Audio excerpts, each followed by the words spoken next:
Study IQ IAS, अब तैयारी हुई अफोर्डेबल। हेलो एंड वेलकम दोस्तों, स्वागत है आप सभी का आपके पसंदीदा प्लेटफॉर्म स्टडी IQ IAS पे। मैं प्रशांत तिवारी आप सभी का स्वागत करता हूं। मैं आशा करता हूं आप सभी अच्छे होंगे, अपना ध्यान रख रहे होंगे और मन लगाकर पढ़ाई भी कर रहे होंगे। दोस्तों, इस सेशन में हम करने वाले हैं नवंबर महीने की कुरुक्षेत्र मैगजीन का एनालिसिस हम करेंगे। योजना हमारा ऑलरेडी हो चुका है, तो ये सेशन के अंदर में हम क्या करने वाले हैं, कुरुक्षेत्र मैगजीन का एनालिसिस हम करेंगे नवंबर महीने की। मेरे प्यारे दोस्त, मैं आपको बता दूं कि जो नवंबर महीने की कुरुक्षेत्र जो मैगजीन है वो साइंस एंड टेक्नोलॉजी के ऊपर में डिपेंडेंट है। साइंस एंड टेक्नोलॉजी के इशू को उसने क्या किया है, कवर किया है। मैं आपको बता दूं कि ये जो मैगजीन होती है योजना एंड कुरुक्षेत्र, ये आपके मेंस में आपको बहुत ज़्यादा एनरिच करती हैं आपके आंसर्स को, क्योंकि इसमें बहुत सारे डायमेंशन ऐसे देखने को मिलते हैं। क्योंकि देखिए, जैसे साइंस एंड टेक, इस पे पूरी मैगजीन है, तो अगर पूरी मैगजीन है तो आप सोचिए कि आपको कम से कम 10 से 12 पॉइंट मिल जाएंगे जो आप आंसर में लिख सकते हैं अगर कभी साइंस एंड टेक्नोलॉजी से रिलेटेड क्वेश्चन आ जाए। जैसे नेक्स्ट पिछला हमने देखा, कई सारे ऐसे आर्टिकल्स देखे, जैसे अगर ट्राइबल पॉपुलेशन से रिलेटेड कोई आ जाता है तो ट्राइबल से रिलेटेड आपको कम से कम 10-12 पॉइंट मिल जाएंगे जो आपके आंसर में, चाहे जीएस पेपर 1 हो, जीएस पेपर 2 हो, इवन अगर इकोनॉमी हो, साइंस एंड टेक हो, एथिक्स हो, वहाँ पर आपको क्या करेगा, एक्स्ट्रा पॉइंट्स देकर जाएंगे। तो ये नवंबर महीने की क्या करने वाले हैं, कुरुक्षेत्र को एनालाइज करने वाले हैं। और आगे जाने से पहले दोस्तों, ये बहुत ही खास और एक बहुत ही शानदार ऑफर आप सभी के लिए अवेलेबल है मेरे प्यारे दोस्त, जिसके अंदर में स्टडी IQ का जो लाइव फाउंडेशन बैच है वो आपको मात्र 17,499 रुपये में मिल जाता है।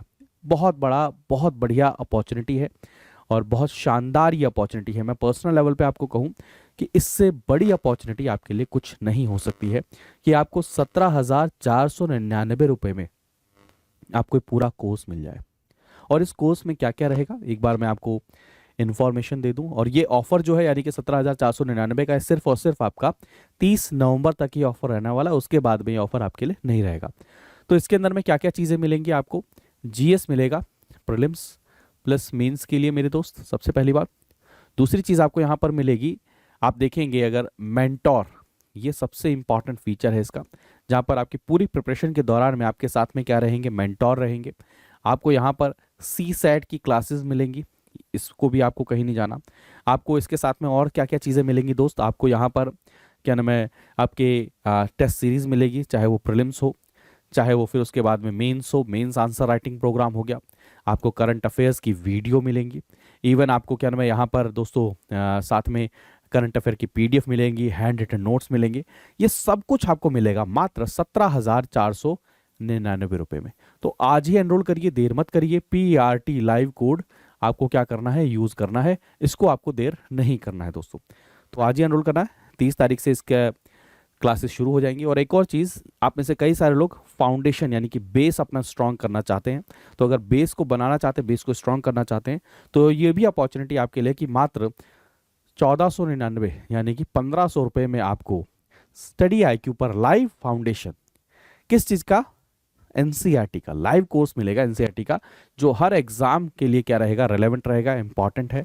तो आप ज्वाइन करिए, मात्र देखिए ना 1500 रुपये में आपको ये कोर्स मिल जाता है। तो बहुत बड़ी अपॉर्चुनिटी है, आप इसको ज्वाइन करिए, आज ही ज्वाइन करिए। और इसमें भी आपको कोड क्या यूज़ करना है, PRT लाइव कोड ही आपको यूज़ करना है। ठीक है, चलें आगे बढ़ते हैं, फटाफट से अपने सेशन को शुरू करते हैं। इसकी PDF आपको टेलीग्राम चैनल पर मिल जाएगी, प्रशांत तिवारी PDF नाम का टेलीग्राम चैनल है। तो साइंस एंड टेक्नोलॉजी की मैंने बात करी, और दोस्त सबसे पहले हम बात करेंगे, क्योंकि अभी जो हमारा देश और पूरा विश्व जिस चीज़ से गुजर रहा है वो किस चीज़ से गुजर रहा है, कोविड-19 का हमने फेज़ एक देखा, और वहाँ पर हमें ये रियलाइज़ होता है कि health care sector, health care facilities हमारे देश के लिए और यूनिवर्स के लिए और विश्व के लिए कितनी ज़्यादा इंपॉर्टेंट है। अब आप ये देखिए कि अगर विश्व के अंदर में साइंस एंड टेक्नोलॉजी ना हो तो जैसी पैंडेमिक जैसी सिचुएशन थी, वहाँ पर आप कैसे ट्रीटमेंट कर सकेंगे। तो साइंस एंड टेक्नोलॉजी ने और इस इनोवेशन ने आपके हेल्थ केयर जो फैसिलिटेशन है, हेल्थ केयर की जो सुविधाएं हैं, उनको एक अलग रूप दे दिया है। और ये चीज़ें हम क्या करेंगे इस आर्टिकल के अंदर में अभी हम देखेंगे। तो अगर देखें तो ग्लोबल पैंडेमिक ने क्या किया, पूरे विश्व को अफेक्ट किया, और वहाँ पर दोस्तों बहुत ज़्यादा हमें ज़रूरत महसूस होती है मेडिकेयर मैनेजमेंट की। अपना जो मेडिकल इंफ्रास्ट्रक्चर है, हेल्थ केयर इंफ्रास्ट्रक्चर, उसको कैसे और ज़्यादा मैनेज किया जाए, उसको और कैसे आगे की तरफ लेकर जाया। पैंडेमिक ने हमें रियलाइज कराया कि अभी हमारा जो हेल्थ केयर इंफ्रास्ट्रक्चर है डेवलपिंग कंट्री जैसे हमारे और ग्लोबली अगर देखा जाए वहाँ पर अभी कितना इनएडिकेट है, अभी कितना ज़्यादा हमें और ज़्यादा इम्प्रूव करने की ज़रूरत नज़र आती है। वल्नरेबिलिटीज़ जो है पैंडेमिक के समय और ज़्यादा हमें देखने को मिलती हैं, हमें रियलाइज़ होता है कि कितनी और प्रकार की वल्नरेबिलिटीज़ हैं। और सबसे बड़ी वल्नरेबिलिटी उनके लिए देखने को मिली, स्पेशली वो जो विजिट नहीं कर सकते हैं हेल्थ केयर सेंटर को। और आपको देखिए अगर लॉकडाउन लगा है या कोई रिस्ट्रिक्शन है, ये तो एक मैंने नॉर्मल फीचर बताया, और भी सिचुएशन हो सकती हैं जिसके कारण में आप अपने शारीरिक कारण में आप मूव नहीं कर सकते हैं, आप नहीं जा पा रहे हैं सेंटर में वहाँ पर ट्रीटमेंट के लिए। तो वहाँ पर ये टेक्नोलॉजी बहुत इंपॉर्टेंट क्या करती है, रोल प्ले करती है।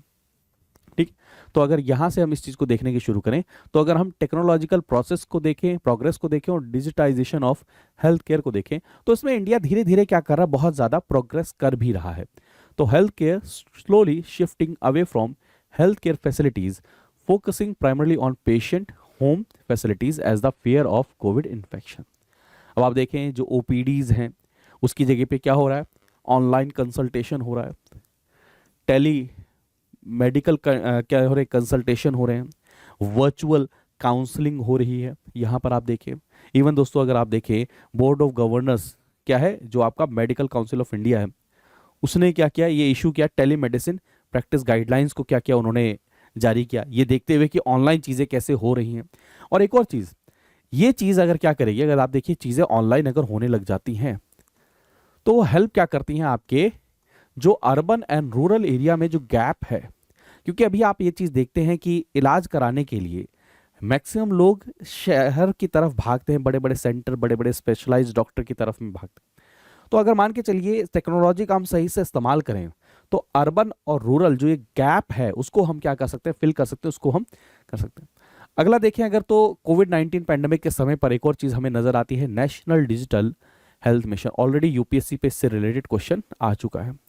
तो नेशनल डिजिटल हेल्थ मिशन, जिसको हम आयुष्मान भारत डिजिटल मिशन बोलते हैं, 2020 में इसको लॉन्च किया गया, जिसके अंदर में हम क्या करेंगे, फॉर एग्जाम्पल मान लीजिए नेशनल डिजिटल हेल्थ मिशन के अंदर में एक सिंगल रेपोजिटरी बनेगी, medical record of all citizen, जितने भी लोग हैं सभी का एक मेडिकल रिकॉर्ड बनेगा, हर किसी के लिए यूनिक हेल्थ आईडी जनरेट होगी और वहाँ पर इंफॉर्मेशन होगी, जैसे मान के चलिए क्या क्या टेस्ट हुए हैं, डिसीज़ क्या क्या है, मेडिसिन, एसोसिएटेड रिपोर्ट, सारी चीज़ें क्या होंगी एक लेवल पर हमें क्या मिल जाएंगी, सारी की सारी चीज़ें मिल जाएंगी। ठीक है, तो प्लीज़ याद रखिए नेशनल डिजिटल हेल्थ मिशन। ठीक है, क्लियर है, तो ये प्लीज़ इस चीज़ को नोट कर लीजिएगा, इंपॉर्टेंट है। इसके अंदर में क्या किया जाएगा, एक ऐसा एक रेपोजिटरी बनाई जा रही है, ऐसा एक पूरा खजाना कह लीजिए या ऐसे कह लीजिए एक डेटाबेस बनाया जा रहा है, जिसके अंदर में हर सिटीजन से रिलेटेड सारी की सारी इंफॉर्मेशन अवेलेबल रहेंगी। ठीक है, अब मैंने आपको ऑलरेडी बताया टेक्नोलॉजी ने क्या किया है, जो दूर, जो बहुत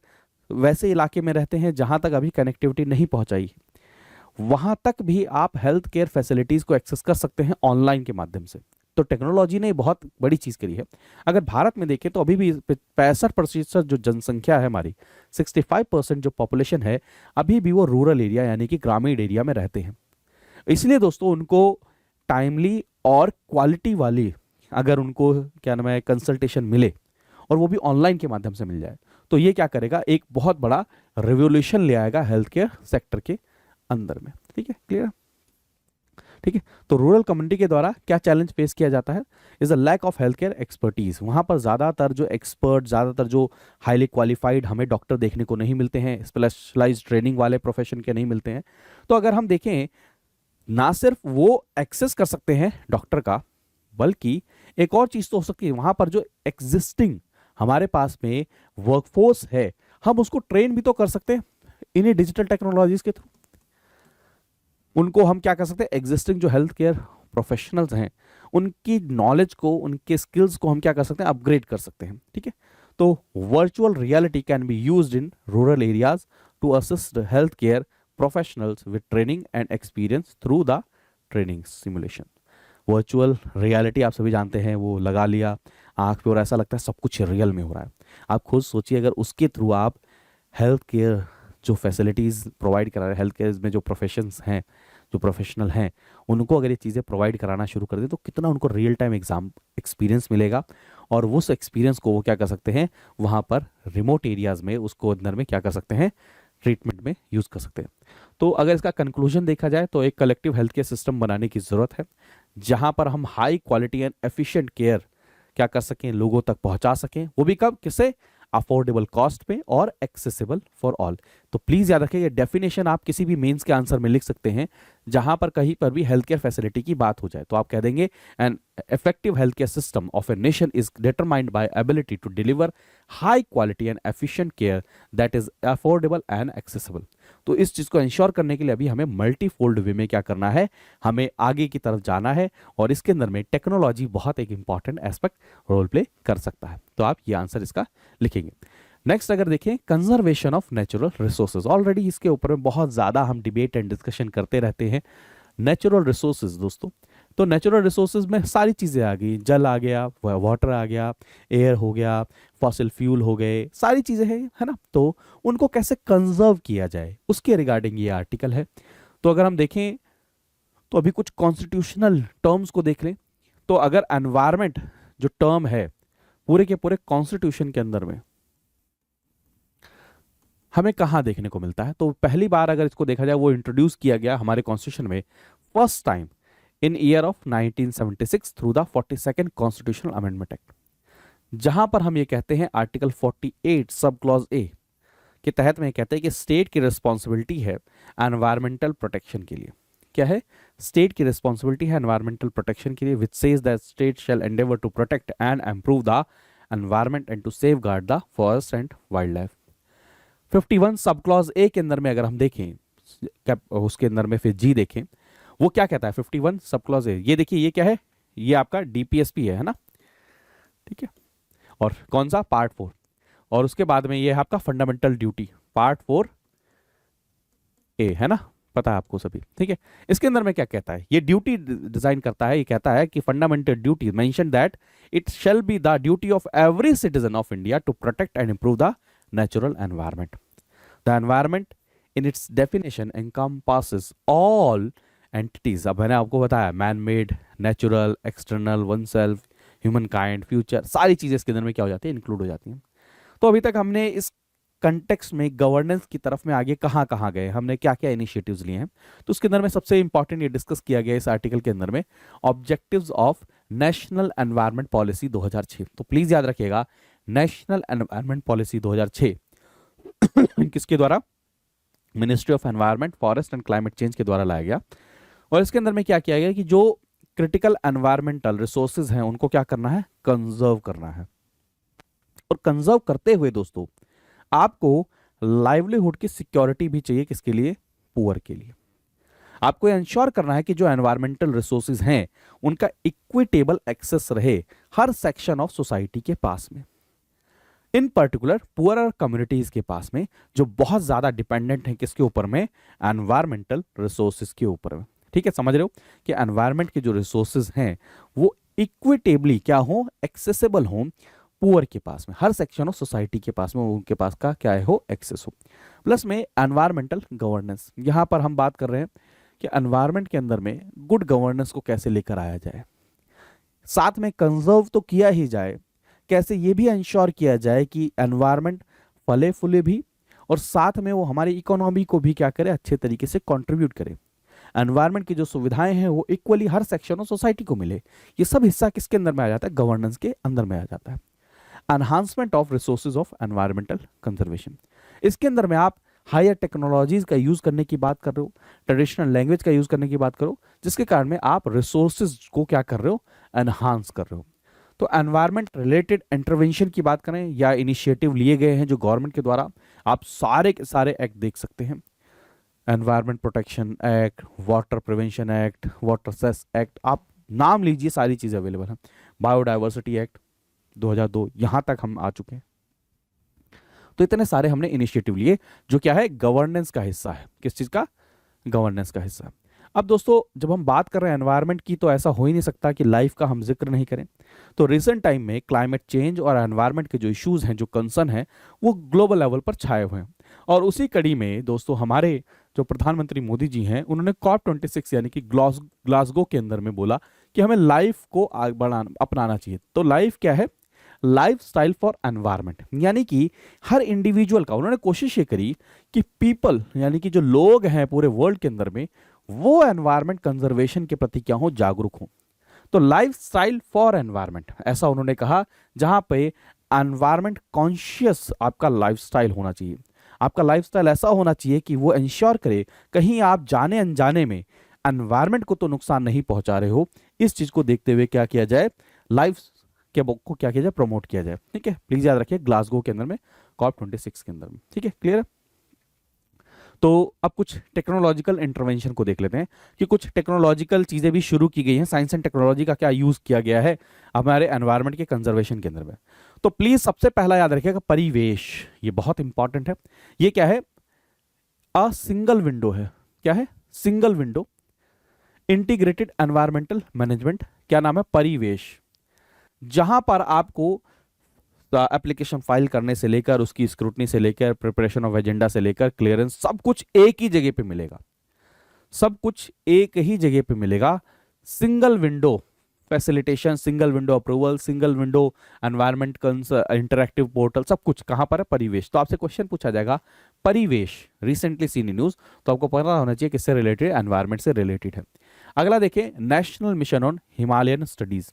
अब देखिए हिमालय को स्टडी करना है तो स्टडी करने के लिए क्या चाहिए, टेक्नोलॉजी चाहिए होगी। तो national mission on Himalayan studies ये क्या है, central sector grant in aid scheme है जो क्या करता है, कंजर्वेशन और सस्टेनेबल मैनेजमेंट कैसे किया जाए नेचुरल रिसोर्सेज का, कहां पर, आपके इंडियन हिमालयन रीजन के अंदर में जो है। ठीक है, क्लियर। तो जो लोकल कम्युनिटीज हैं उनके लाइवलीहुड को कैसे बचाया जाए, यहाँ पर डेवलपमेंट तो करना ही है लेकिन साथ में ये भी कैसे इंश्योर किया जाए कि भैया एनवायरनमेंट को कोई नुकसान भी ना हो। ये सारी चीजें इसके अंदर में करी जा रही हैं, है ना। ठीक है, चलें आगे बढ़ते हैं। तो कंक्लूजन अगर निकाला जाए तो अगर आप देखें एनवायरमेंटलिस्ट और ग्रीन एक्टिविस्ट जो रहे डॉक्टर अनिल पी जोशी जी, उन्होंने कहा था कि अगर किसी भी देश के कैपिटल की बात करी जाए तो प्लीज ये पॉइंट नोट करिएगा, true capital of a nation lies in its natural resources and future demand balance between economy and ecology. This can be asked in your essay, please point note कर लीजिएगा। और क्योंकि ये कुरुक्षेत्र के अंदर में तो ऐसे यहां से डायरेक्टली आ सकता है। तो आप थ्रू साइंस एंड टेक्नोलॉजी आप ना सिर्फ एनवायरनमेंट को कंजर्व कर सकते हो बल्कि उसके सस्टेनेबल डेवलपमेंट को आगे बढ़ा सकते हो जो अल्टीमेटली इकोनॉमी को भी क्या करेगा, बेनिफिट करेगा।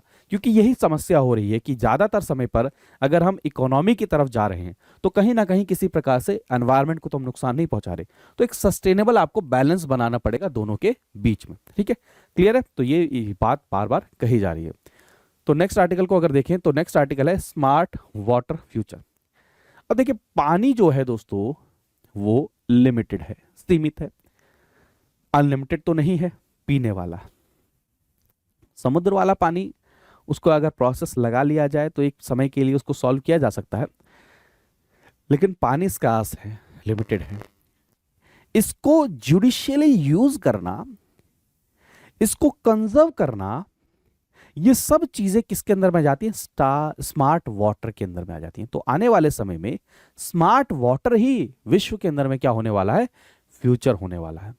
तो ये देखिए अगर देखा जाए कुछ लेवल पर देखा जाए तो स्कैर्सिटी क्या है, 1.1 बिलियन लोग उनके पास में पानी का एक्सेस ही नहीं है। 2.7 बिलियन लोग वाटर स्कैर्स है उनके लिए। एक महीना एक साल के अंदर में आप देखिए स्कैर्सिटी को, आप देखते जाइए। क्लोज टू 2 मिलियन मोस्टली बच्चे वो क्या करते हैं, डायरिया से, क्यों, क्योंकि वो क्या है, पानी से बीमारी होती है तो उसके कारण में उनकी जान चली जाती है। तो एस्टिमेट ये लगाया गया 2025 तक 2/3 of the world population water shortage को क्या करेंगे, फेस करेंगे। अब इस डाटा, भारी भरकम डाटा से आपको ये रियलाइज हो जाना चाहिए कि एनवायरनमेंट कितना बड़ा आने वाले समय के लिए क्या है दोस्त, कंसर्न है।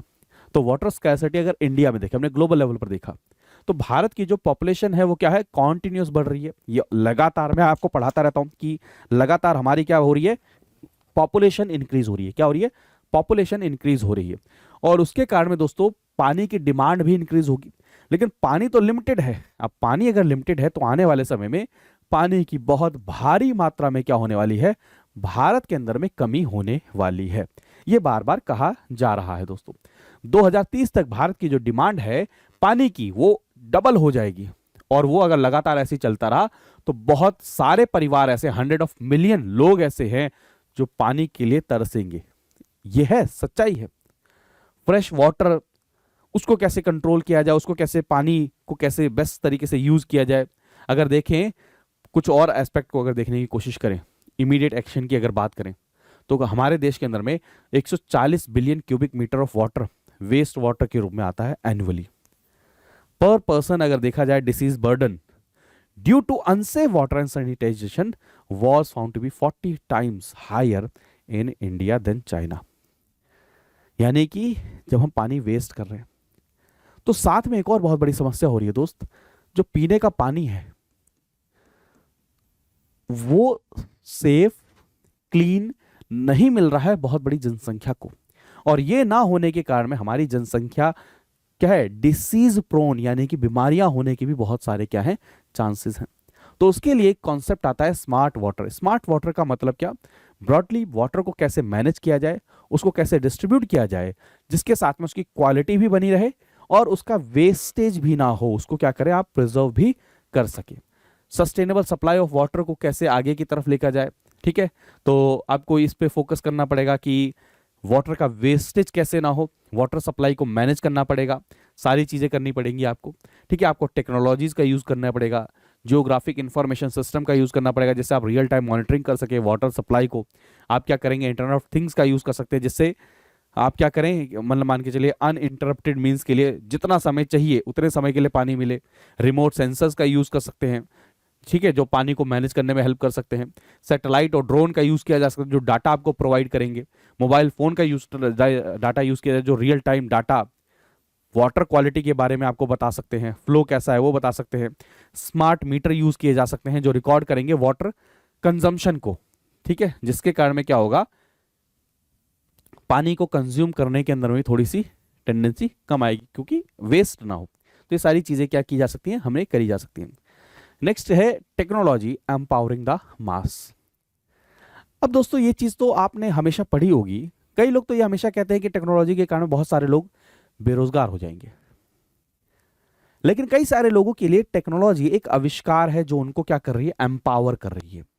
जैसे मान के चलिए अगर रिसेंट टाइम में टेक्नोलॉजी के कारण में कोई इनोवेशन हो रहा है तो लोगों को बेनिफिट पहुंचा रहा है। जैसे फॉर एग्जांपल मैंने मोबाइल का एग्जांपल दे दिया, अगर मोबाइल नहीं होता तो कोविड-19 के समय पर कई सारे लोग अपने घरों में उनका स्वर्गवास हो जाता है। क्यों? क्योंकि उनको एक डॉक्टर के पास में एक्सेस नहीं मिल पाता, मोबाइल। दूसरा अगर देखिए, मैं आपको इंडस्ट्रीज के लेवल पर भी इनोवेशन बताता हूं। तो अगर मान के चलिए इंडस्ट्रीज के लेवल पर इनोवेशन होता है तो अल्टीमेटली क्या होगा, नई टेक्नोलॉजीज, नया इन्वेस्टमेंट, नई जॉब क्रिएशन, वो क्या कर रही है, लोगों को एम्पावर कर रही है। तो एम्पावरमेंट के बहुत सारे क्या है जरिए हैं।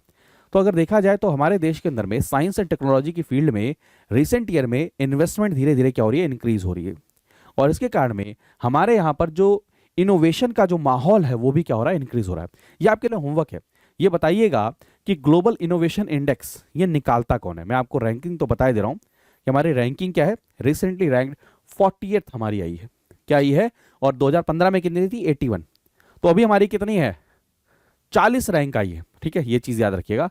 लेकिन ये आपको बताना है कि कौन निकालता है, ग्लोबल इनोवेशन इंडेक्स किसके द्वारा निकाला जाता है, ठीक है। तो टेक्नोलॉजी कैसे रोल प्ले कर रही है मास को एम्पावर करने के अंदर, तो सबसे पहला देखें तो भारत के अंदर में साइंस एंड टेक्नोलॉजी बहुत इंपॉर्टेंट रोल प्ले करती है कि जो लाइव्स हैं सिटीजन्स की वो कैसे अच्छी हो जाए। Education, road, transport, housing, financial, हर सेक्टर में आपको क्या मिलती है, हेल्प मिलती है। अब आप लाइव एग्जाम्पल देख लीजिए, आधार ने कई जगह पर बहुत सारी चीजें क्या करी हैं, सुविधाजनक बना दी हैं। तो आधार किसका है, कैसे का है, साइंस टेक्नोलॉजी का एक बहुत बड़ा एग्जाम्पल है। तो हम इंडिया स्टैक एंड आधार को बोल सकते हैं, उसने एक डिजिटल रेवोल्यूशन लेकर आया है भारत के अंदर में, जहां पर वो क्या कर रहा है, 140 करोड़ प्लस पॉपुलेशन को डिजिटल उसके अंदर में एरा लेकर आया, जिसके कारण फाइनेंशियल और सोशल इंक्लूजन में हेल्प मिलती है। यूपीआई देख लीजिए, आईएमपीएस देख लीजिए, ई केवाईसी आधार पे, ऐसे हर चीज के अंदर में इसका क्या किया जा रहा है, यूज किया जा रहा है, ठीक है। दूसरा अगर देखें डायरेक्ट बेनिफिट ट्रांसफर, जिसके अंदर में क्या कर रहे हैं आप, डायरेक्ट पैसा कहां ट्रांसफर कर रहे हैं, अकाउंट में ट्रांसफर कर रहे हैं। तो ये किसके कारण में हो रहा है, टेक्नोलॉजी के कारण में हो रहा है, आधार के कारण में हो रहा है। आधार को आपने क्या क्या लिंक किया है।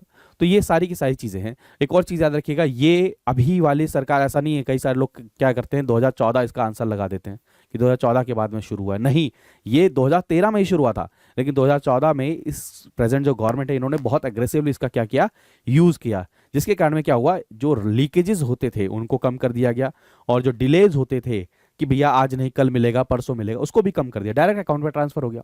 अब आप देखिए टेक्नोलॉजी के कारण में आप गवर्नेंस कर रहे हैं। अब हर चीज़ के लिए काफ़ी सारी चीज़ें हैं जिसके लिए आपको गवर्नमेंट के ऑफिस जाने की ज़रूरत नहीं है। आप कई सारी सुविधाएं, कई सारी इंफॉर्मेशन, कई सारी चीज़ों का एक्सेस ऑनलाइन ले सकते हैं। क्या कर सकते हैं, ऑनलाइन कनेक्ट कर सकते हैं। तो आप स्कीम हो गया, पेंशन हो गया, बहुत सारी चीज़ें आपको ऑनलाइन चीज़ें मिल सकती हैं। तो ये भी क्या है, बहुत बड़ा इनिशिएटिव है। ठीक है, क्लियर है। जो आपका क्या है, गवर्नमेंट की सर्विसेज आपको डिजिटल सॉल्यूशंस के माध्यम से पहुंचा रहा है, जिसके कारण में क्या हो रहा है, आप ही का तो एम्पावरमेंट हो रहा है।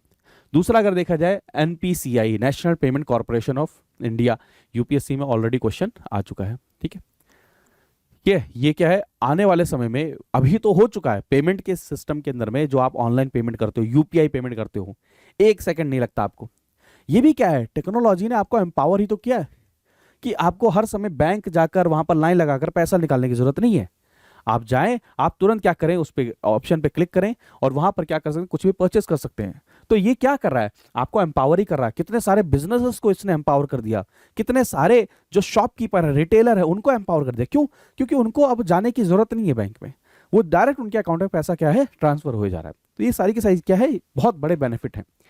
अगला देखिए, नॉन कन्वेंशनल एनर्जी सोर्सेज। अब मैं आपको ऑलरेडी बता चुका हूं, कई बार पढ़ा चुका हूं कि कन्वेंशनल एनर्जी की तरफ से हम नॉन कन्वेंशनल एनर्जी की तरफ में जा रहे हैं, यानी कि अब हम रिन्यूएबल एनर्जी की तरफ जाने की कोशिश कर रहे हैं। अभी तक हम, अगर मान के चलिए हम गाड़ी चलाने की बात करते तो हम बात करते थे किस चीज़ को, कि पेट्रोल और डीजल से चला लो, यानी कि कन्वेंशनल व्हीकल। अब हम कह रहे हैं कि नहीं भाई साहब, हाइड्रोजन के थ्रू हम बना सकते हैं क्या, इलेक्ट्रिक व्हीकल का यूज़ कर सकते हैं क्या। तो ये नॉन कन्वेंशनल हो गया। इलेक्ट्रिसिटी प्रोड्यूस करने के लिए हमेशा हमारा फोकस रहता था कोयले को जलाना, कोल को बर्न करना। तो हम कह रहे हैं कि नहीं, क्या इसका कोई ऑल्टरनेटिव हो सकता है। तो एथेनॉल, क्या नाम है आपका, क्या नाम है, बायोमास हो गया, आपका सोलर हो गया, विंड एनर्जी हो गया, टाइडल एनर्जी हो गया, ये सब चीज़ें हो सकती हैं। ये व्हीकल के अंदर में एथेनॉल ब्लेंडिंग हो सकता है, सारी चीज़ें। तो ये सब हम देखेंगे। तो एनर्जी बहुत इंपॉर्टेंट रोल प्ले करता है किसी भी कंट्री की डेवलपमेंट के अंदर में। अब source of energy play key role in determining the pace of global warming. अब एक और चीज समझिए, अगर आप कन्वेंशनल एनर्जी का यूज करते हैं, जिनको आप बर्न करते हैं, फॉर एग्जांपल फॉसिल फ्यूल को बर्न करते हैं, तो इनसे क्या होता है, ग्रीन हाउस गैसेस का एमिशन होता है, और उसके कारण में दोस्तों क्या होता है, ग्लोबल वार्मिंग होता है। अब अगर आप इसको रोकने जाओगे तो आप अपने डेवलपमेंट को क्या करोगे, हर्ट करोगे। तो इसलिए इस समय पर सबसे ज्यादा जरूरत क्या है कि आपको अपनी एनर्जी की डिमांड भी फुलफिल करनी है, आपको क्लीन एनर्जी की तरफ भी जाना है, जिससे ग्रीन हाउस गैसेस का एमिशन ना हो, जिससे क्लाइमेट चेंज ना हो, और साथ में आपको अपनी डेवलपमेंट भी करनी है दोस्तों। तो नॉन कन्वेंशनल एनर्जी सोर्सेज क्या है, वो रिन्यूएबल सोर्स जिसको हम क्या करते हैं, नेचर के द्वारा क्या करते हैं, पाते हैं, ऑब्टेन करते हैं, और उनको क्या है, हम मतलब उनके कोई नेगेटिव कॉन्सिक्वेंसेस हमें देखने को नहीं मिलते, यानी कि उनके कंजम्पशन से हमें कोई ग्रीन हाउस गैसेस का एमिशन देखने को नहीं मिलता है। ठीक है, ठीक है। और ये जो सोर्सेज हैं, ऐसे जैसे सूर्य रोशनी की हम बात करते हैं, सोलर पैनल की बात करते हैं, तो ऐसा तो नहीं है कि सोलर एनर्जी बहुत लिमिटेड है, सूर्य जब तक है तब तक है, तो उसका यूज करना, यानी कि ये इतनी जल्दी आसानी से खत्म नहीं होने वाले, ये कभी भी खत्म नहीं होने वाले। ठीक है, तो सबसे पहला एग्जांपल देखिए solar energy. Solar energy Bharat के अंदर बहुत इंपॉर्टेंट रोल प्ले कर सकता है, क्योंकि आप सोलर एनर्जी को फिर इलेक्ट्रिक एनर्जी के अंदर में क्या करते हैं, कन्वर्ट करते हैं सोलर प्लांट्स के थ्रू। अब फिर आप खुद सोचिए, इलेक्ट्रिसिटी के यूज के अंदर में कितना इंपॉर्टेंट रोल प्ले कर सकते हैं सोलर पैनल। अब यहां पर भी चैलेंजेस हैं, सोलर पैनल की मैन्युफैक्चरिंग, सोलर पैनल की क्वालिटी डोमेस्टिक लेवल पर होनी चाहिए, क्योंकि अगर हम सोलर पैनल की बात तो कर लें, लेकिन अगर सोलर पैनल को हम बाहर से, विदेश से, चाइना से इंपोर्ट करें तो उसका फायदा क्या है। तो यानी कि सोलर पैनल फिर इंडिया में बनने भी चाहिए। इंडिया जो है ट्रॉपिकल कंट्री है, जियोग्राफिकल लोकेशन ऐसी है जहां पर सोलर एनर्जी का सबसे ज्यादा हम क्या कर सकते हैं, यूज कर सकते हैं। रूरल एरियाज के अंदर में जहां पर अभी तक कनेक्शन नहीं पहुंचा, वहां पर इसका बहुत बड़ा क्या है, पोटेंशियल है, जिसको हम यूज कर सकते हैं। दूसरा हो गया विंड एनर्जी, जहां पर आप विंड की एनर्जी से, यानी कि जो हवा जिस स्पीड से चल रही है उसके कारण में क्या करते हैं, एनर्जी को प्रोड्यूस करते हैं। और धीरे धीरे इस समय पर देखा जा रहा है कि हमारे यहाँ पर बहुत सारे, जैसे कोस्ट लाइन पर लगा दिया, डेजर्ट में लगा दिया, वहाँ पर आपने बड़े बड़े ये लगा दिए पंखे, टरबाइन, ये सारी चीज़ें लगा दी, जिससे क्या हो, इनके रोटेशन से इलेक्ट्रिसिटी प्रोड्यूस हो रही है। ये क्या है, आपके बहुत सारी चीज़ों में हेल्प करेगा। ऐसे ही दोस्तों वेव्स, यानी कि पानी के अंदर में जो वेव्स ऊपर उठती हैं नीचे गिरती हैं, उनसे भी क्या होती है, एनर्जी पैदा होती है, उसको हम बोलते हैं टाइडल एनर्जी। तो यानी कि the energy produce from the surge of ocean from rise and fall of waves is known the tidal energy. लेकिन इसके अंदर में दरअसल क्या दिक्कत होती है, इसके कॉस्ट बहुत ज़्यादा होती है, तो अभी इसको हम फुल्ली यूज नहीं कर पाए हैं। इसके अंदर में अभी भी हमें रिसर्च एंड डेवलपमेंट की बहुत ज़्यादा क्या है, ज़रूरत है, क्योंकि इसके अंदर में अभी कॉस्ट बहुत ज़्यादा लगती है और जो साइट हैं जहां पर हम ऐसे प्रोजेक्ट लगा सकते हैं बहुत लिमिटेड है। तो अभी इसके अंदर में अभी इतनी तरक्की नहीं कर पाए हैं। ऐसी जियोथर्मल हो गया, तो जियोथर्मल एनर्जी क्या होगी, वो आपके हीट जो हमें मिलती है कहां से, सब surface of earth is called geothermal energy. जैसे जैसे आप अगर देखेंगे कई जगह पर हमें ये चीज़ देखने को मिलती है कि धरती के नीचे जो मैग्मा, लावा, ये सारी चीज़ हमें देखने को मिलती हैं, उनसे हीट प्रोड्यूस होती है। तो उसको अगर हम यूज़ करें, उससे अगर हम एनर्जी को जनरेट करें, ठीक है, तो वो क्या होगी, जियोथर्मल एनर्जी होगी। ठीक है, अर्थ के कोर से जियोथर्मल एनर्जी हमें मिले। ठीक है, हाइड्रो पावर हो गया। हाइड्रो पावर क्या हो गया, जहां पर आप पानी के थ्रू, क्या है, पानी के थ्रू इलेक्ट्रिसिटी को प्रोड्यूस कर रहे हैं, पानी के रन के थ्रू। बायोमास एनर्जी क्या हो गया, जहां पर आप बायोमास को कन्वर्ट कर रहे हो, यानी बायो का मतलब क्या होता है, लिविंग ऑर्गेनिज्म या ऑर्गेनिज्म जो पहले जीवित थे, उनको वो उनके जीवन के बाद में, यानी कि पेड़ पौधे हो गए, ऑर्गेनिज्म हो गए, उनको आप क्या कर रहे हो, एनर्जी के उसमें कन्वर्ट कर रहे हो। फिर बायोमास को आप क्या कर सकते हो, कहीं भी जला सकते हो, कोयले की जगह जला सकते हो। तो ये सारी की सारी चीज़ें हैं। तो प्लीज़ याद रखिएगा, ministry of non new and renewable energy ये कहता है कि 32% of the total primary use, अगर भारत के अंदर में एनर्जी का यूज़ देखा जाए, अभी भी वो कहाँ से आता है, India is still derive from biomass and more than 70% of countries population depends on biomass fuel. ठीक है, क्लियर है, ठीक है, क्लियर है। तो ये बहुत इंपॉर्टेंट है। तो आने वाले समय में अगर मान के चलिए आपको क्लाइमेट से लड़ना है, तो आपको क्लीन एनर्जी चाहिए होगी, और क्लीन एनर्जी के लिए दोस्तों आपको रिसर्च एंड डेवलपमेंट में क्या करना पड़ेगा, इन्वेस्ट करना पड़ेगा। This is very important. तभी आप दोस्तों यह इंश्योर कर पाएंगे कि डेवलपमेंट भी हर्ट ना हो, वरना कहीं आप सिर्फ और सिर्फ क्लाइमेट चेंज के लिए अपने एमिशन को कम करने चले गए और हम अगर बेटर ऑल्टरनेटिव को नहीं पा पाए, तो हमारे यहाँ पर जो ये अपॉर्चुनिटीज हैं वो क्या हो जाएंगी, कम हो जाएंगी। ठीक है, अगला आते हैं, साइंस एंड टेक्नोलॉजी का बहुत इंपॉर्टेंट रोल है वुमेन एम्पावरमेंट के अंदर में, बहुत इंपॉर्टेंट रोल है। आप घर के अंदर में शुरू से, जीरो से शुरू करिए, जो जो चीज़ें आप साइंस एंड टेक्नोलॉजी के कारण में अपने इस्तेमाल कर रहे हैं, उनका यूज़ कर रहे हैं, देख रहे हैं, वो सब आपको कहीं ना कहीं एम्पावर कर। अगर आप पढ़ पा रहे हैं, अगर आप किसी चीज़ के साथ कम्युनिकेट कर पा रहे हैं, किसी चीज़ का एक्सेस कर पा रहे हैं, ट्रैवल कर पा रहे हैं, चीज़ें देख पा रहे हैं, समझ पा रहे हैं, अवेयरनेस, ये सब कुछ क्या है, साइंस एंड टेक्नोलॉजी का देन है। और साइंस एंड टेक्नोलॉजी ने बहुत इंपॉर्टेंट क्या है, रोल प्ले किया है किसके अंदर में, वुमेन एम्पावरमेंट के अंदर में। तो अब ये कहा जा रहा है कि साइंस एंड टेक्नोलॉजी के अंदर में वुमेन का रोल भी क्या होना चाहिए, इंक्रीज होना चाहिए। तो ठीक है, तो प्राइम मिनिस्टर नरेंद्र मोदी जी ने इंडिपेंडेंस डे जो रहा हमारा 2022 का, वहां पर कहा कि नारी शक्ति, अगर लॉ के अंदर में देखा जाए, एजुकेशन के अंदर, साइंस, पुलिस और डॉक्टर्स को अगर देखा जाए, मदर्स को देखा जाए, तो बहुत मेजर कॉन्ट्रीब्यूशन वो कर रही हैं कहां पर, हमारे इन सब सेक्टर्स के अंदर में, भारत की तरक्की के अंदर में। ग्लोबली अगर देखा जाए तो गवर्नमेंट और ऑर्गेनाइजेशन बहुत ज्यादा फोकस्ड हैं कि कैसे वुमेन का जो कंट्रीब्यूशन है, जो उन विमेन का जो रोल है, उसको कैसे इंक्रीज किया जाए। ठीक है, तो अगर देखा जाए, पहला स्टेप अगर देखा जाए तो यूएन की कॉन्फ्रेंस हुई विमेन पे, ये क्वेश्चन आ चुका है ऑलरेडी और कभी दोबारा से आएगा, मैच द फॉलोइंग करके, UN conference of women related to women conference, या फिर ये हो सकता है UN conference in Mexico related to women, ये पूछ सकते हैं, जहां पर उन्होंने कहा 1975 को इंटरनेशनल वुमेन्स डे के रूप में मनाने की बात करी पहली बार।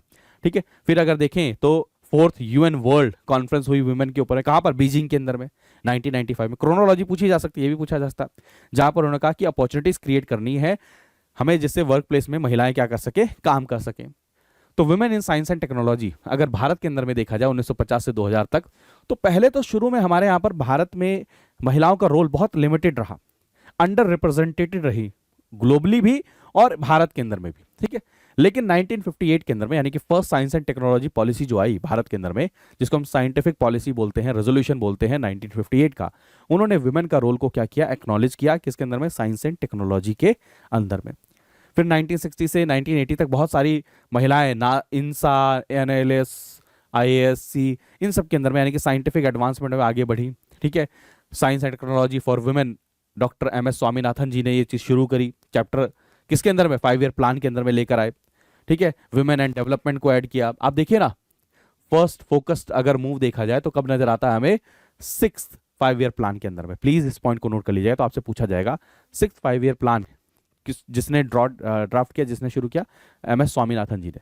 तो उन्होंने क्या किया, साइंस एंड टेक्नोलॉजी से फॉर वुमेन से रिलेटेड चैप्टर उन्होंने डाला इसके अंदर में। ठीक है, ऐसे ही देखा जाए मंजू शर्मा, इस चैप्टर को मतलब देखिए लीडरशिप किसकी है, डॉक्टर MS स्वामीनाथन जी की। ठीक है, initiated a chapter on science and technology for women. और इस चैप्टर को प्रिपेयर किसने किया था, डॉक्टर मंजू शर्मा जी ने प्रिपेयर किया था, जो बाद में क्या होती हैं, national academy of science India के अंदर में जो है उसकी क्या बनती है, प्रेसिडेंट बनती है। ठीक है, तो आप यहाँ से अंदाजा लगाइए 21st सेंचुरी क्या होगा, वुमेन की सेंचुरी है। आपको ध्यान होना चाहिए कि फॉर्मर जो हमारे प्राइम मिनिस्टर रहे अटल बिहारी वाजपेयी जी ने, उन्हें 2001 के अंदर बोला the year of empowerment of women.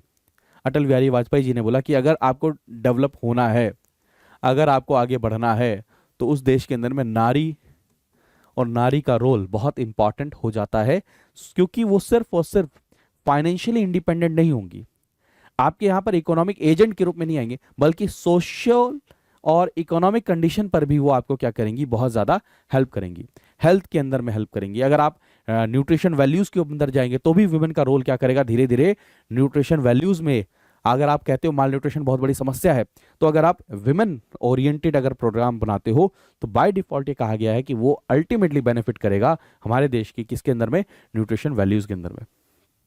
तो कई सारे इनिशिएटिव लिए गए साइंस की फील्ड में, national task force for women in science 2002 के अंदर में।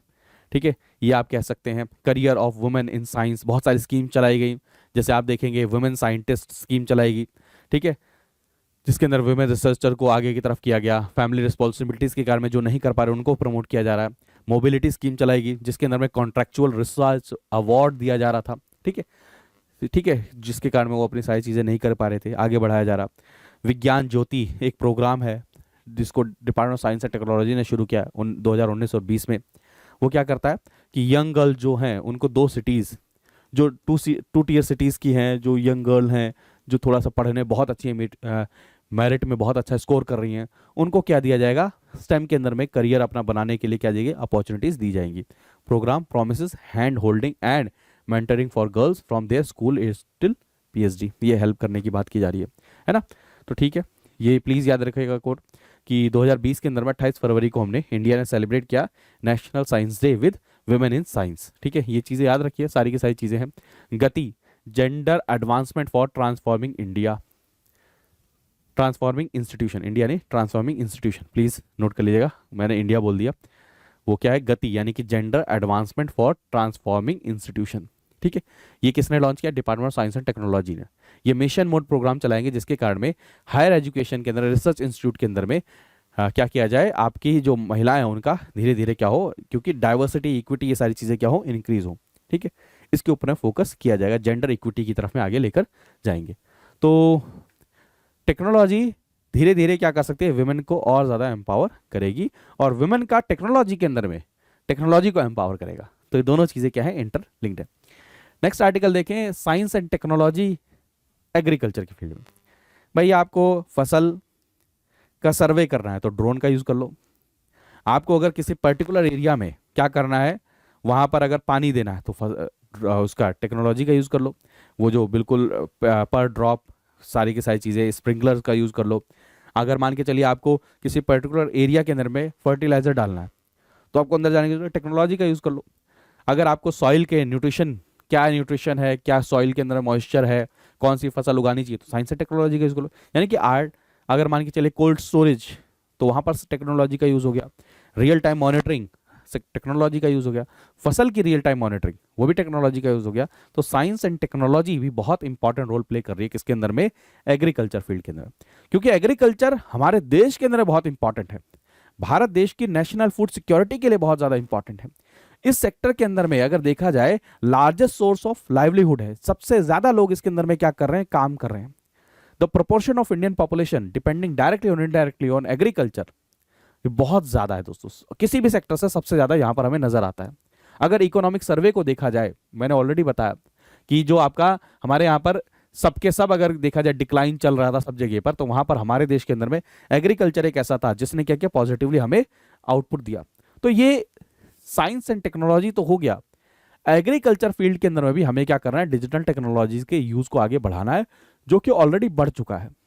अगर डिजिटल टेक्नोलॉजीज का यूज आगे बढ़ेगा तो फार्मर्स की इनकम भी क्या करेंगी, बढ़ेंगी। तो यानी कि जो कमेटी रही, अच्छा बताइए इसका नाम बताइएगा, मैंने एक बार पढ़ाया भी था कि फार्मर की इनकम को डबल करने के लिए एक कमेटी बनी है।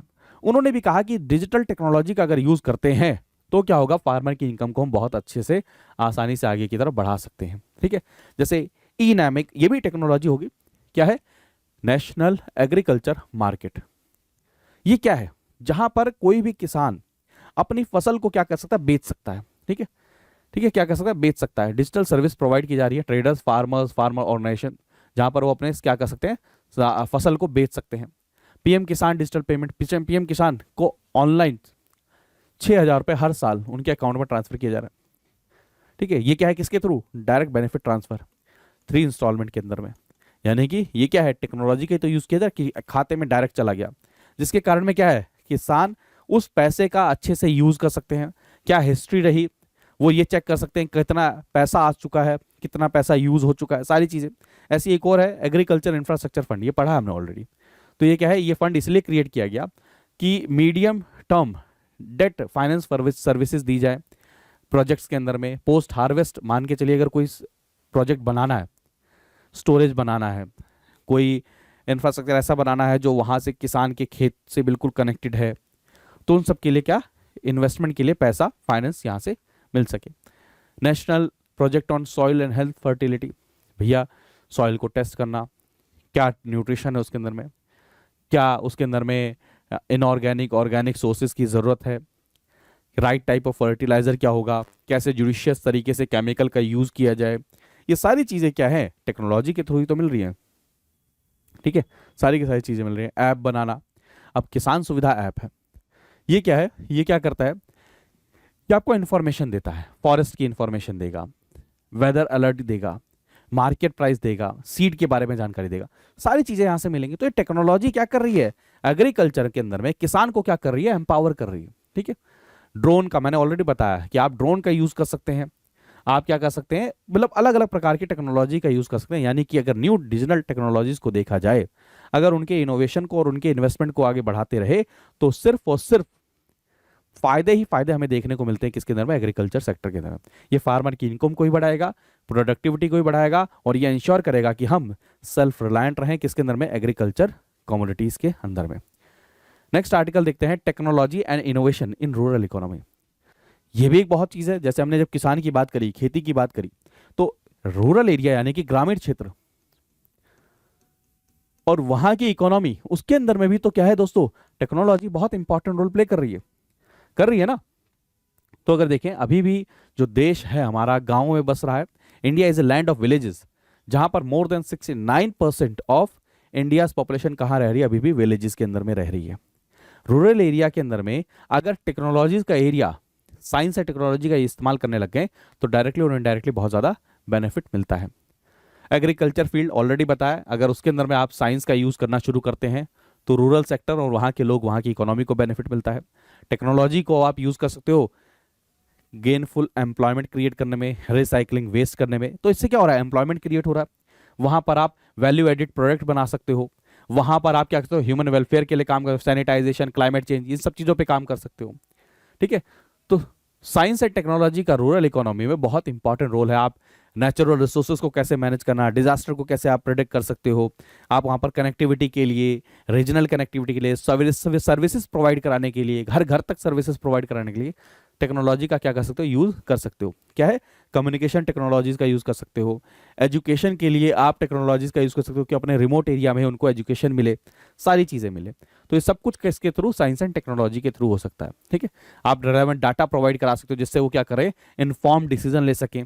ठीक है, ऑलरेडी मैंने बताया आपको, ई नैम बताया, वन नेशन वन मार्केट का कॉन्सेप्ट बताया। ठीक है, तो सारी की सारी चीज़ें हैं, पानी का लेवल क्या है, पानी को कैसे मैनेज करना है, पानी को कैसे कंजर्व करना है, पानी को कैसे प्रिजर्व करना है, किस एरिया में कितना पानी है, किस एरिया में कितना कम पानी है, ये सब इन्फॉर्मेशन अगर आप रूरल एरिया में, ग्रामीण क्षेत्रों में लोगों को देते हो तो क्या होगा, वहाँ के लोग ही अल्टीमेटली क्या होंगे, एम्पावर होंगे।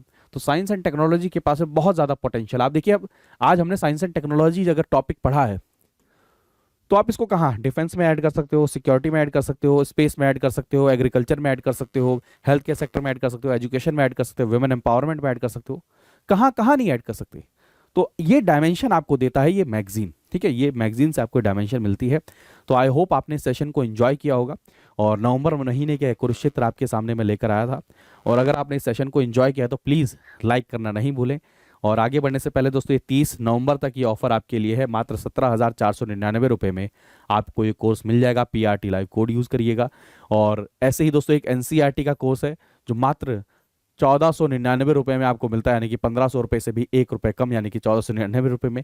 तो आज इसको आप एनरोल करिए, PRT लाइव कोड यूज़ करिए। लाइव कोर्स है, इसमें आपको NCERT पढ़ाई जाएगी, पॉलिटी, इकोनॉमी, हिस्ट्री, जियोग्राफी, सारी चीज़ों की, साइंस भी 6 to 12। तो आज ही एनरोल करिए। लेकिन कोड क्या यूज़ करना है, PRT लाइव कोड ही यूज़ करना है, ये इंश्योर करना है, ठीक है। तो मिलते हैं अगले सेशन में। टेलीग्राम पर ज्वाइन कर लीजिएगा, इसकी PDF में वहाँ पर शेयर कर दूंगा। तो मैं ऐसे मैगजीन आपके लिए लेकर आता रहूँगा जिससे आपको एक थॉरो एनालिसिस मिलता रहे जो आपके मेंस के लिए प्रिपरेशन में। देखिए, एक टॉपिक है, अब आप क्या करिए, A4 शीट लीजिए, 2 ले लीजिए, 3 ले लीजिए, और साइंस एंड टेक्नोलॉजी के लिए इतने सारे डायमेंशन को एक जगह लिख लीजिए। आपका एक आंसर हमेशा ब्यूटीफुली तैयार रहेगा। आपको कभी भी किसी भी जगह और जाने की जरूरत नहीं, आपको सारी चीज़ें यहीं पर मिल जाएंगी, ठीक है। चलते हैं अगले सेशन में।